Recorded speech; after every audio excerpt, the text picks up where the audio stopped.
That hurt.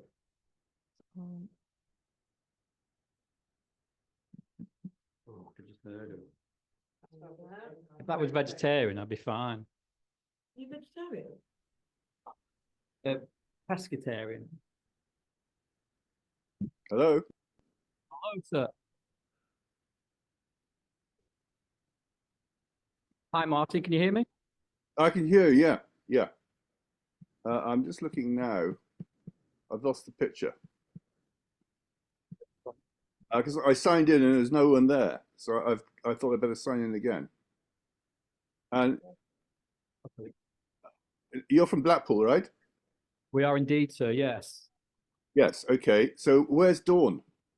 Dawn is in the corner. Do you want to come round and quickly say hello, Dawn? I got confused because someone else put Dawn open the Zoom. Hello, Martin. Hello. Hello. Oh, hi. I'm fine. Yeah. Yeah. Oh, there you go. Yeah. Hi. Right. I need now to turn on my image. There you go. Hi there. You look very well. I look fine. Yeah. Right. Modesty. These two.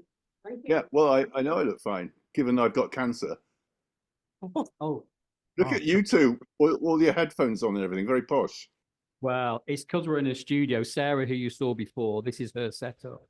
So she's the IT. Right. And she's a setup for what? For the cinema in Blackpool, or?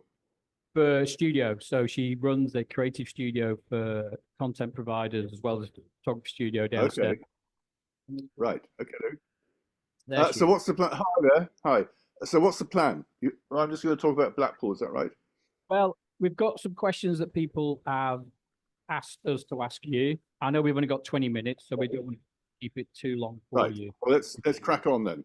Yeah, happy to go with you. So I'll just start with introduction. So good morning, Martin. Thank you for joining us. This is on behalf of HIVEArts at PhotoPool25. We have a couple of questions for you. Kim, do you want to start? Yeah, go on, man. Hi, Martin. So Hi there. first question is from Photo Joe 78, which is Instagram, top of the page. So he has asked, some of your work critiques British culture through irony and humour. How do you draw the line between, between observation and sorry, I lost my line there.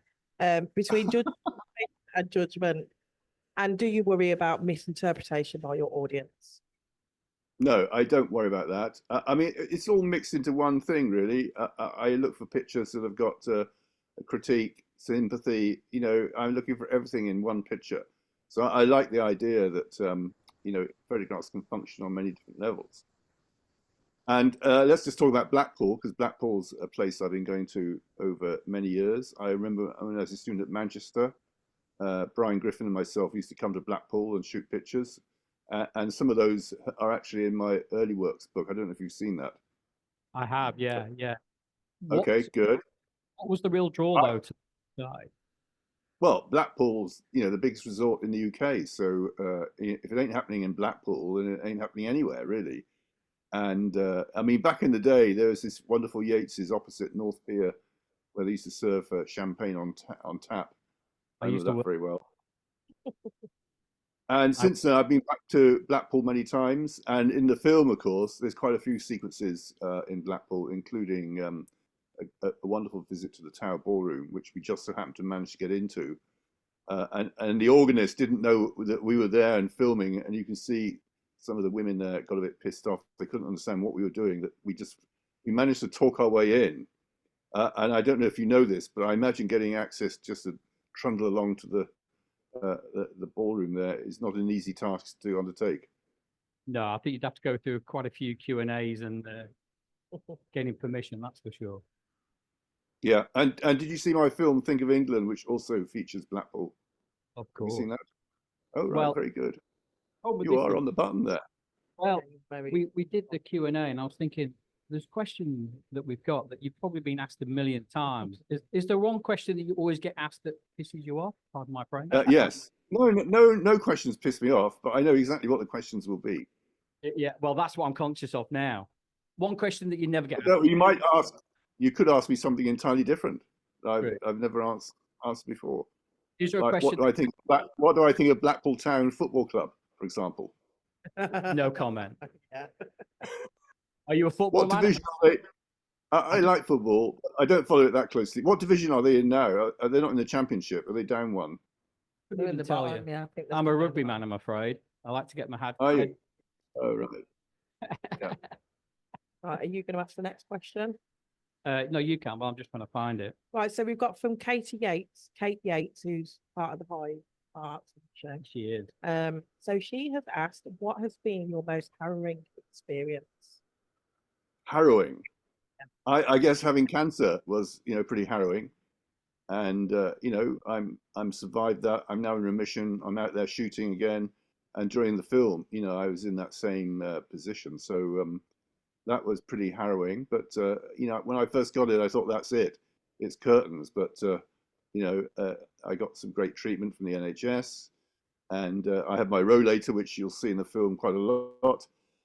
Its function is to sort of help me prop up and walk. Because if I Sure. walk without it, I get backache after 10 minutes. But I basically come off the rollator and shoot whenever necessary.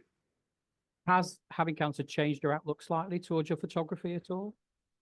I guess it's made me appreciate, doing this more, and you certainly have a different perspective on life in a post-cancer era. You appreciate family and friends, all these things that you sometimes take for granted really come into their own.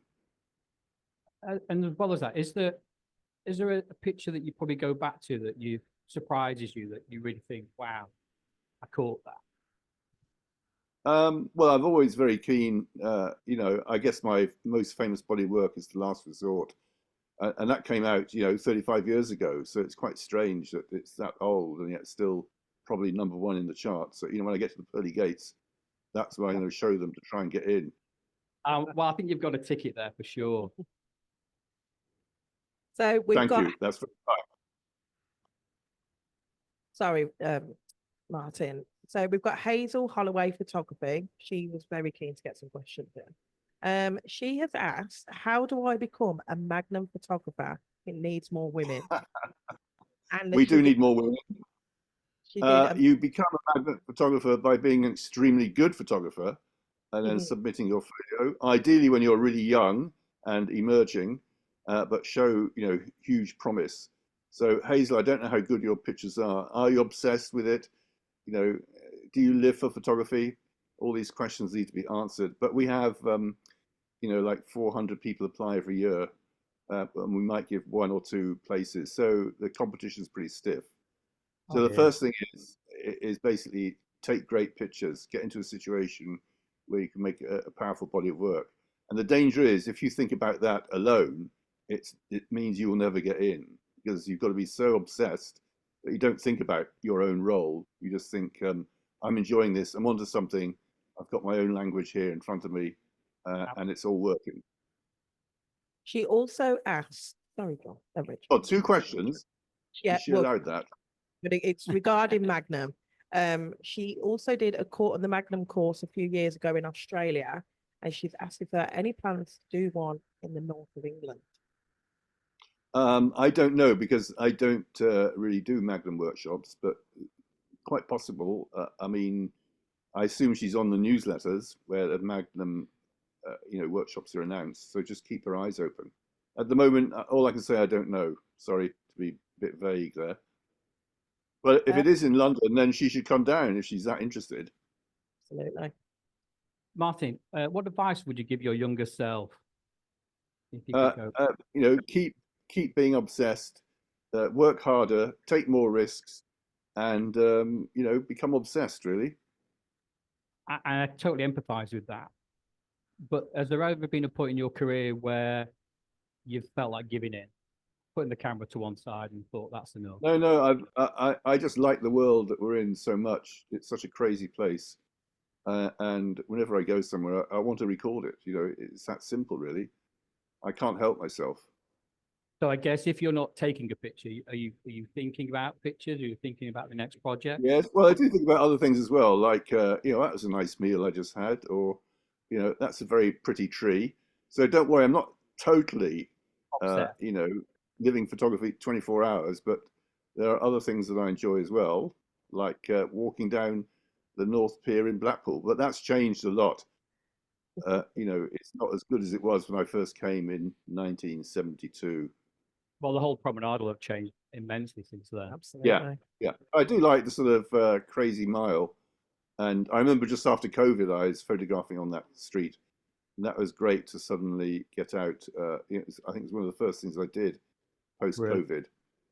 And, the Magic Mile, what's it called? Is it the Golden Magic Mile. Mile? Golden Mile. It is a great place for meeting people. And I love the pink chandelier type things that people get in and go on a pony and trap. Oh, with horse and carriage. How they glow and everything. They are great. Yeah. I've photographed them many times. Down south seaside resorts, Blackpool really is kind of unique in that way. And as a photographer, you can really capture some memorable moments. Right. Next question. Apart from Dougie Wallace's Blackpool book, I'm trying to think what other good documentations are there of Blackpool.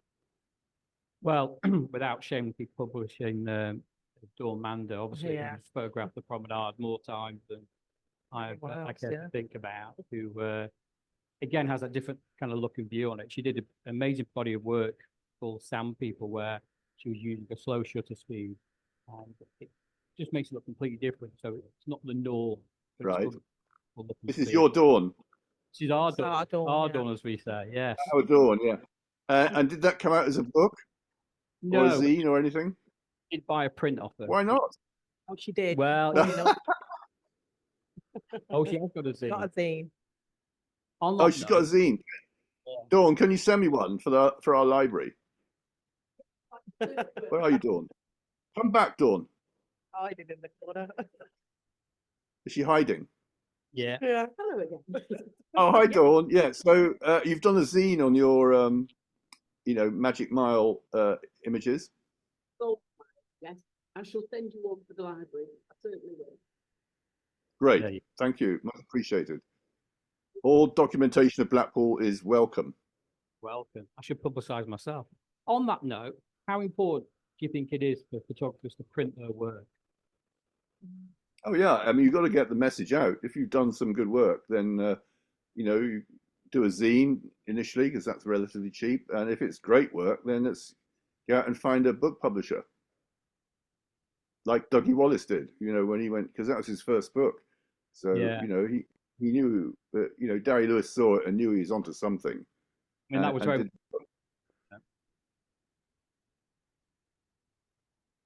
His book on Blackpool was very much warts and all, the stag and hens. Yes, absolutely. Yeah, well, that's what you want, really, isn't it? Yeah. Because Blackpool's strange because it's the poorest city poorest town in the country, and also the biggest seaside resort. So that's a strange combination if you think so. If you think about it, it's a beautiful place, and it gets overlooked for probably some bad press, really. Absolutely.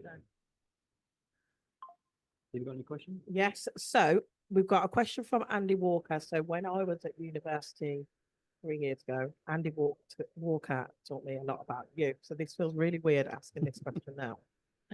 So it says Andy Walker adores your early work in black and white. And what was the factor to step into or / over to colour work that is now influence of your work? Well, thank you, Andy, for that appreciation of the black and white work. I did 15 years of black and white, and come the early 80s or late 70s, we began to see, photographers in America get shows with color work. I worked at Butlins, and I saw these amazing John Hind postcards, very brightly colored, fantastic clothes and great environments. So I thought, now's the time to start color, and it just so happened they'd introduced this Plowbell camera, a 6x7 camera, and there was a wide angle one, 55mm, fixed lens, and this is the one I bought. And I was then living in Wallasey in Liverpool, just down the road opposite Liverpool, and just down the road was New Brighton, and off I went and started shooting there, which I did for 3 summers, and made the body of work, which became the last resort. With that in And then mind, once I changed the color, there was no looking back, basically. Yeah. that was it. Do you miss shooting film at all, or do you still shoot film? No, all those horrible chemicals. I can't think of anything worse, really. No, I'm very happy. I enjoyed my time making, doing my own prints. Yeah. And then, color negative prints are always beautiful. But we can replicate all that here digitally if we need to. So I have no regrets about leaving those chemicals, which Behind we used you. to pour down the sink. They're not very healthy, really, are they? No, that's true. That's true. Is there a lot of analog photographers in Blackpool? It's made a real comeback, resurgence. Yeah, a lot of people now, including myself, have gone back to shooting medium format of 35mm. Really? Yeah. I think it's good. I think the photographers kind of almost slow down a little bit. I think sometimes Mm-hmm. kids overshoot and fire away, but I guess it Mm-hmm. depends on shooting what subjects and projects you're working on. Mm. Yeah, I'm always very suspicious of people who go back to film. Oh, okay. I mean, they think they're doing something superior by doing that. I don't trust it, Yeah. because Oh, no, ultimately, whether you're shooting film or digital, you're telling a story. You're telling us about your relationship to the world through photography, and it doesn't really matter what medium you do it on. yeah. I think it's a personal thing, isn't it? Well, obviously, yeah.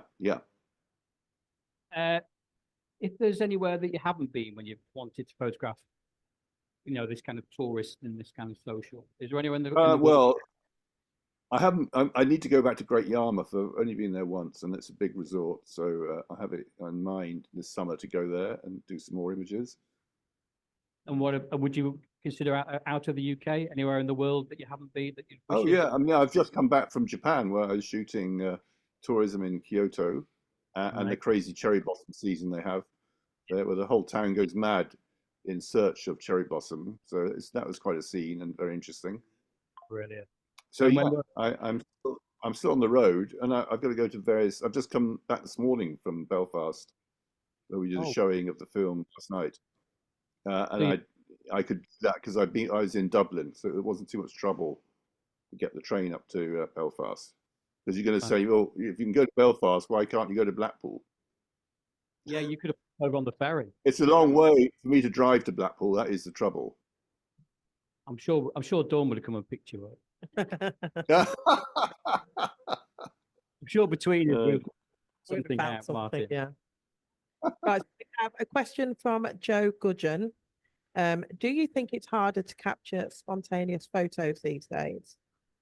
In say super bits and features. I mean, it's never easy to grab good pictures, whoever or wherever you are, really. So, I mean, you could argue that people are more aware of photographers and the rights they have. So, when you're out shooting, you always can get someone who storms up to you after you've taken a picture, demands that you delete it, saying it's illegal, which of course it's not. So yeah, that's one of the occupational hazards photographers have. But you've got to be strong and just get over that, basically. Dawn's just passed me a note asking if you would consider coming up in August in regards to an exhibition for folks. I really can't because I'm so busy. I haven't got the time. Yeah. But thank you, Dawn. I appreciate that. But who knows? I might be, I could be in Blackpool. If I am, I'll let you know. Absolutely. We'd be more than happy to accommodate. I did a radio program about Blackpool as well. Did you ever hear that? No? When was that? God, quite a while back. It's on my site. You Oh, can okay. listen to it. I'll check that It's out. done for Radio 3. Oh, okay. We'll get Dawn and the team onto it. I've filmed there. I've done radio there. I've done stills there. There's nothing I haven't done in Blackpool. That's for sure. So what? One. I have to ask this, obviously, because it's very much a hot topic. Where do you feel about AI? Oh God, yeah, everyone asks me this now. I don't feel too threatened by it because I think, you know, I've seen people do AI on my pictures. They're horrible. Yeah. And therefore AI will never understand the quirks of an individual photographer. And I think AI will have lots of medical useful things happening for it, like, you know, diagnosing cancer from blood, which the doctor couldn't do. So I'm quite optimistic about AI, but I don't think it's a big threat to photography. It might be one to people doing catalog images for Yeah. a fashion brand or something. No, I totally agree. But the top rate photographers will never be replicated. No, I totally agree with that. Right, so You're one 20 minutes up, folks. Okay, we got to oh, go. is that the 20? Is it off? Yeah. Well, that's Right. enough, really. Otherwise, you know, this is turning into a podcast. Yes. Sorry, Martin. Can I just say thank you very much? It's been a pleasure. Thank you. Okay. So And Mark, thank you, Dawn. Yeah. And keep the cinema going. How many nights are you showing it? Just one? Sorry? The cinema, Oh, the cinema, we on one. just one night, but hopefully we can maybe Okay. keep HIVEArts as well. Yes, yeah. And we'll keep Great. it up. Well, good luck and enjoy. Thank you, sir. Wish you all the best for a speedy recovery. I'll never recover. I'm stuck with it. I know, but you'll be better soon, hopefully, in that respect. Yeah, well, I feel fine. Yeah, yeah. Okay, cheers then. Bye-bye. see you later, bye. Okay, done. Can we do it? Oh. We may as well have just done the interview with you. We don't like women. All I could see was Sarah talking, and I'm like, shit, I was tapping the pen.